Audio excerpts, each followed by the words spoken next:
Chapter 39. From the blue, purple, and scarlet yarn they made woven garments for ministering in the sanctuary. They also made sacred garments for Aaron, as the Lord commanded Moses. They made the ephod of gold and of blue, purple, and scarlet yarn, and of finely twisted linen. They hammered out thin sheets of gold, and cut strands to be worked into the blue, purple, and scarlet yarn and fine linen, the work of a skilled craftsman.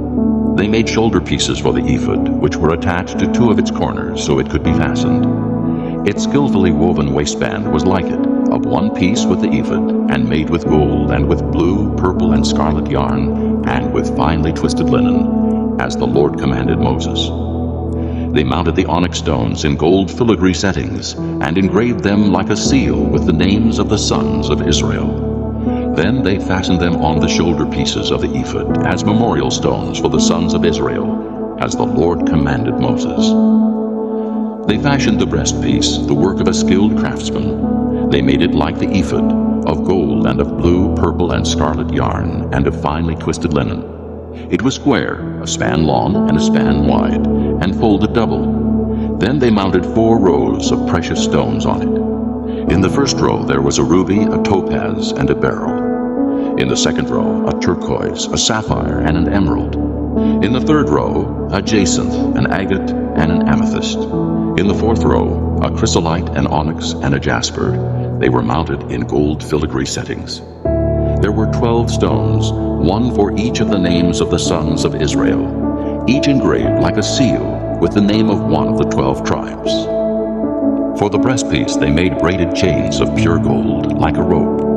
They made 2 gold filigree settings and 2 gold rings, and fastened the rings to 2 of the corners of the breastpiece. They fastened the 2 gold chains to the rings at the corners of the breastpiece, and the other ends of the chains to the 2 settings, attaching them to the shoulder pieces of the ephod at the front. They made 2 gold rings and attached them to the other 2 corners of the breastpiece on the inside edge next to the ephod.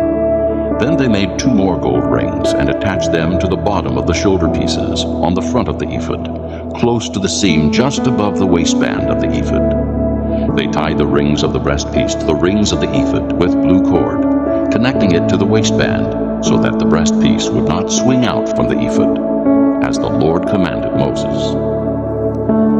They made the robe of the ephod entirely of blue cloth, the work of a weaver, with an opening in the center of the robe like the opening of a collar, and a band around this opening so that it would not tear. They made pomegranates of blue, purple, and scarlet yarn, and finely twisted linen around the hem of the robe. And they made bells of pure gold and attached them around the hem between the pomegranates. The bells and pomegranates alternated around the hem of the robe to be worn for ministering, as the Lord commanded Moses. For Aaron and his sons they made tunics of fine linen, the work of a weaver, and the turban of fine linen, the linen headbands, and the undergarments of finely twisted linen. The sash was of finely twisted linen, and blue, purple, and scarlet yarn, the work of an embroiderer, as the Lord commanded Moses. They made the plate, the sacred diadem, out of pure gold and engraved on it, like an inscription on a seal, "Holy to the Lord." Then they fastened a blue cord to it to attach it to the turban, as the Lord commanded Moses. So all the work on the tabernacle, the tent of meeting, was completed.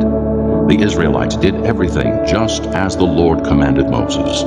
Then they brought the tabernacle to Moses, the tent and all its furnishings, its clasps, frames, crossbars, posts, and bases, the covering of ram skins dyed red, the covering of hides of sea cows, and the shielding curtain, the ark of the testimony with its poles, and the atonement cover, the table with all its articles, and the bread of the presence, the pure gold lampstand with its row of lamps, and all its accessories, and the oil for the light, the gold altar, the anointing oil, the fragrant incense, and the curtain for the entrance to the tent, the bronze altar with its bronze grating, its poles and all its utensils, the basin with its stand, the curtains of the courtyard with its posts and bases, and the curtain for the entrance to the courtyard, the ropes and tent pegs for the courtyard, all the furnishings for the tabernacle, the tent of meeting, and the woven garments worn for ministering in the sanctuary, both the sacred garments for Aaron the priest and the garments for his sons when serving as priests.